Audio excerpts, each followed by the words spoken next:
Assalamualaikum warahmatullahi wabarakatuh. Waalaikumsalam.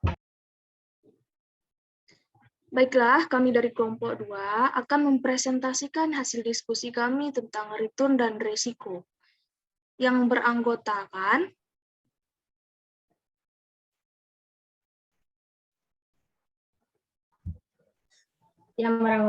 saya sendiri, Salsabila Tirahmi, dengan NIM 243.054. saya sendiri dengan Widya Sapitri dengan NIM 200.43057. Saya Yuside Arianti dengan NIM 20.04.3062. Dan saya Jesse Stelnimovu dengan NIM 20043.158. Baiklah, materi pertama tentang konsep return dan risiko yang akan disampaikan oleh Jesse Stelnimovu. Kepada Jesse dipersilakan. Baik, saya akan menjelaskan mengenai konsep return dan risiko. Return merupakan salah satu faktor yang memotivasi investor berinvestasi dan juga merupakan imbalan atas keberanian investor dalam menanggung risiko atas investasi yang dilakukannya. Menurut Jogianto, return dibedakan menjadi dua, yaitu return realisasi dan return ekspektasi. Adapun risiko merupakan sebuah kemungkinan adanya sesuatu yang tidak menguntungkan akan terjadi di masa mendatang. Menurut Jones, ada dua tipe risiko, yaitu risiko sistematis dan risiko tidak sistematis.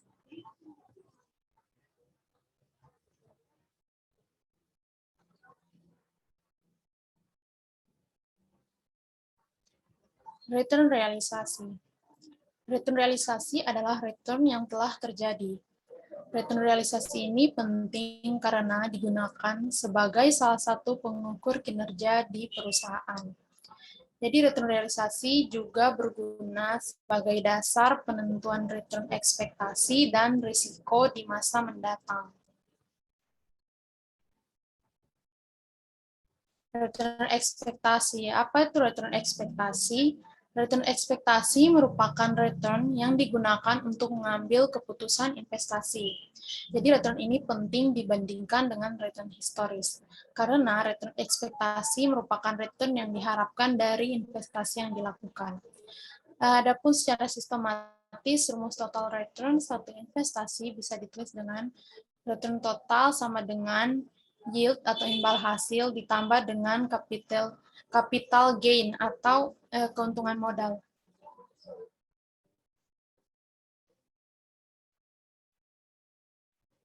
Seperti dijelaskan sebelumnya bahwa risiko terdiri dari dua tipe.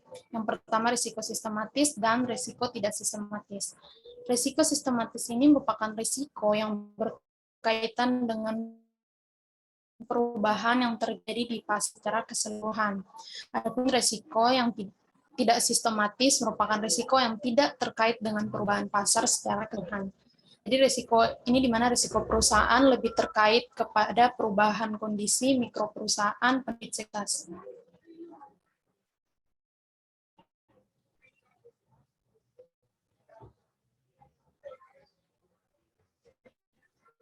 Baiklah, materi selanjutnya yaitu tentang menghitung risiko yang akan disampaikan oleh Salsabila Tirahmi kepada Salsabila. Baik, saya lanjutkan penjelasan penjabaran materi tentang menghitung return dan risiko sekuritas. Return investasi hanya bisa diperkirakan melalui pengestimasian. Return investasi di masa depan, di masa mendatang adalah return harapan yang sangat mungkin berlainan dengan return aktual yang akan diterima. Misalnya, jika seorang investor itu mengharapkan return suatu investasi sebesar 10%, maka mungkin saja tingkat return aktual yang akan diterima oleh seorang investor bisa lebih dan bisa kurang dari 10%. Kenapa demikian? Karena pada dasarnya tingkat return harapan yang sebesar 10% tersebut hanyalah sebuah angka estimasi, dan yang kenyataannya yang mungkin bisa terjadi, mungkin bisa di bawah atau di atas angka 10% tersebut. Yang pertama, kita menghitung return. Untuk menghitung return suatu sekuritas sebagai aset tunggal, investasi harus memperhitungkan setiap kemungkinan terwujudnya tingkat return tertentu, atau yang biasa dikenal dengan probabilitas kejadian. Sedangkan hasil dari perkiraan return yang akan terjadi dari probabilitas tersebut disebut sebagai distribusi probabilitas. Dengan kata lain, distribusi probabilitas menunjukkan spesifikasi berapa tingkat return yang akan diperoleh dan berapa probabilitas terjadinya return tersebut. Estimasi return suatu sekuritas dilakukan dengan menghitung return harapan atas sekuritas tersebut. Return harapan pada dasarnya adalah nilai return rata-rata. Jika kita memiliki distribusi probabilitas suatu sekuritas, nilai return harapannya dapat dihitung dengan mencari nilai rata-rata tertimbang dari distribusi return tersebut.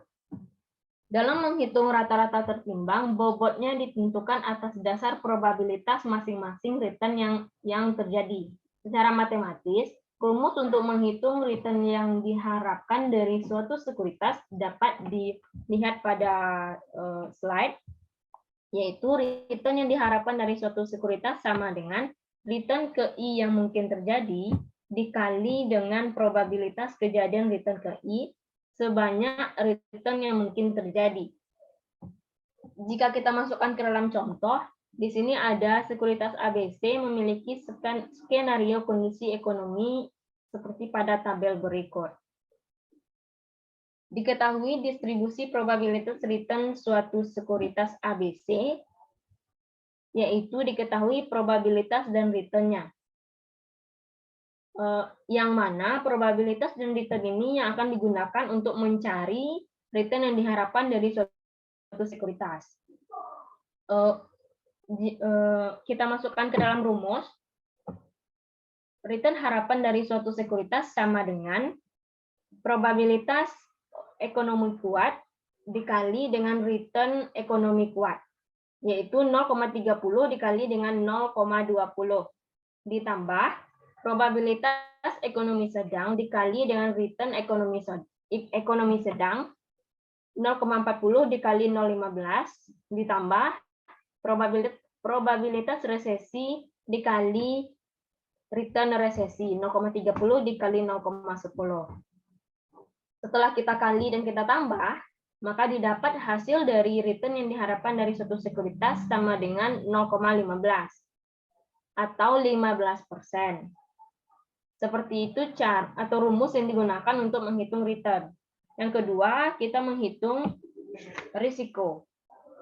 Seorang investor itu dituntut harus mampu menghitung suatu risiko dari suatu investasi. Kenapa? Karena tingkat dari risiko merupakan kemungkinan penyimpangan return aktual dari return harapan atau return rata-rata. Secara statistik, tingkat risiko ini dapat diwakili oleh ukuran penyimpangan atau ukuran penyebaran data. Ada dua ukuran penyebaran data yang sering digunakan. Yang pertama, nilai varians dan deviasi standar. Untuk menghitung varian return dan deviasi standar, dapat menggunakan rumus yang telah tertera pada slide. Nah, semakin besar penyebaran distribusi return suatu investasi, maka semakin tinggi pula tingkat risiko investasi tersebut. Jika kita masukkan ke dalam contoh soal, di sini contoh soal ini akan menjabarkan cara menghitung varians dan deviasi standar pada saham DEF. Untuk mencari varians dan deviasi standar, kita bisa masukkan data-data yang di tabel ini, kita bisa masukkan ke dalam rumus yang telah kita ketahui di atas, maka didapatlah nilai varians sebesar 0,00202 dan deviasi standar sebesar 0,0449. Ini yang akan kita gunakan untuk menghitung koefisien varians. Dalam mengukur risiko sekuritas, kita juga perlu menghitung risiko relatif sekuritas tersebut. Risiko relatif ini menunjukkan risiko per unit return harapan. Hal ini diperlukan karena informasi risiko yang hanya berupa varians dan deviasi standar ini akan bisa-bisa saja bermasalah, terutama ketika kita ingin membandingkan tingkat risiko antar aset yang masing-masing memiliki return harapan yang tidak sama. Maka dari itu, ada ukuran risiko relatif yang bisa kita pakai untuk menghitung risiko, yaitu koefisien variasi. Adapun rumus yang digunakan untuk menghitung koefisien variasi yaitu standar deviasi return per return yang diharapkan. Kita masukkan yang kita ketahui di tabel di atas, nilai varians, nilai standar deviasi return sebesar 0,0449 dibagi dengan return yang diharapkan 0,08. Return yang diharapkan ini kita dapat dari tabel, telah diketahui dari tabel, yaitu ER-nya, return yang diharapkan dari suatu sekuritasnya sebesar 0,08. Setelah dibagi, maka didapatlah hasil koefisien variasi sebesar 0,56125. Baiklah, itu cara atau rumus yang kita gunakan untuk menghitung risiko. Sekian, terima kasih.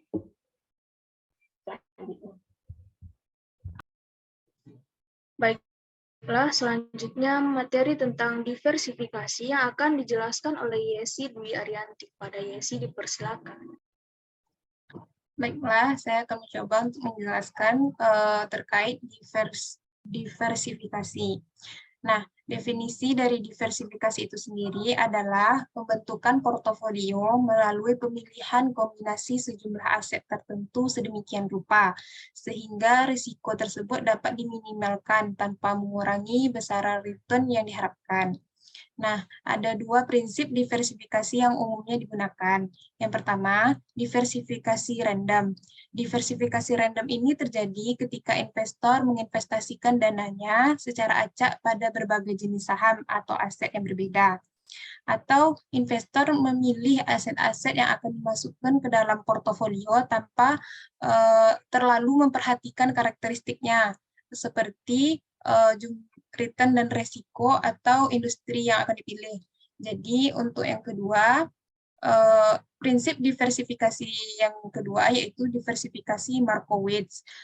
Diversifikasi Markowitz ini mempertimbangkan berbagai informasi mengenai karakteristik setiap sekuritas yang akan dimasukkan ke dalam portofolio.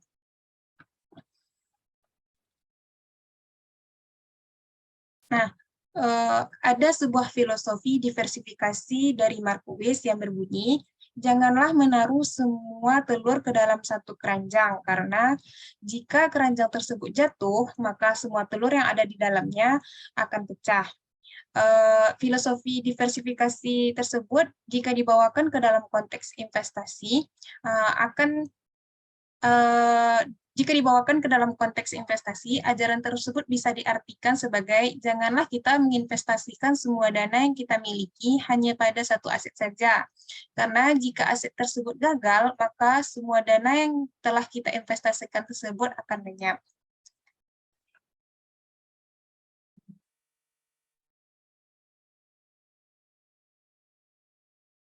Baiklah, materi selanjutnya yaitu model indeks tunggal, yaitu model portofolio Markowitz dengan perhitungan kovariansi yang kompleks seperti yang telah dijelaskan, selanjutnya dikembangkan oleh William Sharpe dengan menciptakan model indeks tunggal. Model ini mengaitkan perhitungan return setiap aset pada return indeks pasar. Secara matematis, model indeks tunggal adalah sebagai berikut.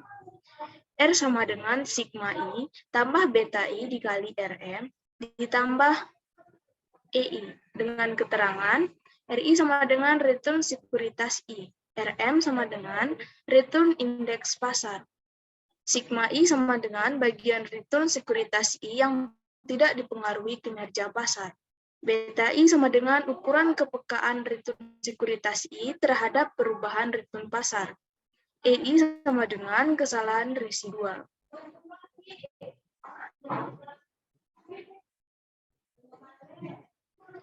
Selanjutnya, perhitungan return dalam model indeks tunggal melibatkan dua komponen utama, yaitu yang pertama, Komponen return yang terkait dengan keunikan perusahaan dilambangkan dengan sigma I.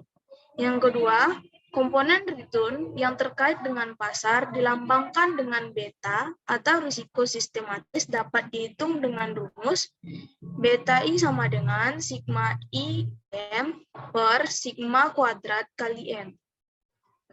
Baiklah, kesimpulan dari materi return dan risiko dapat dijelaskan sebagai berikut. Return dan risiko mempunyai hubungan yang positif. Semakin besar risiko yang ditanggung, semakin besar pengembalian yang harus dikompensasikan. Sebaliknya, semakin kecil return yang diharapkan, semakin kecil pula risiko yang ditanggung. Sekian presentasi dari kelompok 2 tentang materi return dan risiko. Sekian, terima kasih. Wassalamualaikum warahmatullahi wabarakatuh.